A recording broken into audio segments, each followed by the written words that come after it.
Voici les lois que tu leur présenteras. Si tu achètes un esclave hébreu, il servira 6 années, mais la 7e, il sortira libre, sans rien payer. S'il est entré seul, il sortira seul. S'il avait une femme, sa femme sortira avec lui.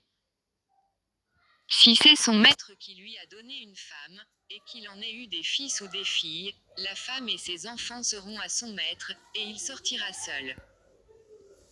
Si l'esclave dit, j'aime mon maître, ma femme et mes enfants, je ne veux pas sortir libre.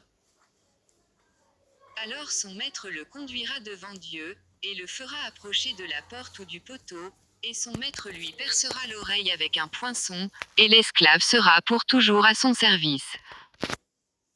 Si un homme vend sa fille pour être esclave, elle ne sortira point comme sortent les esclaves.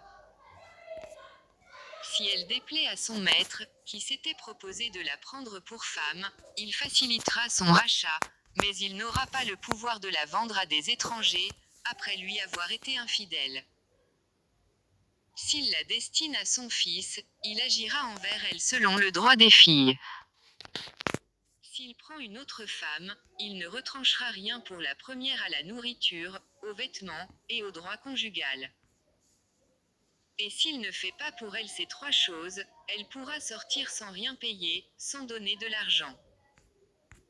Celui qui frappera un homme mortellement sera puni de mort.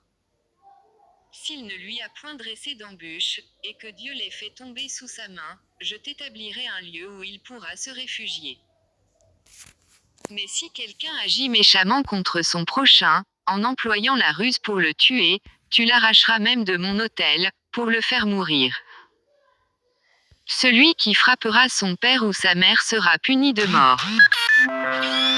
Celui qui dérobera un homme, et qui l'aura vendu ou retenu entre ses mains, sera puni de mort.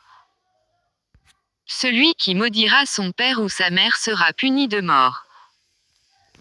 Si des hommes se querellent, et que l'un d'eux frappe l'autre avec une pierre ou avec le poing, sans causer sa mort, mais en l'obligeant à garder le lit. Celui qui aura frappé ne sera point puni, dans le cas où l'autre viendrait à se lever et à se promener dehors avec son bâton.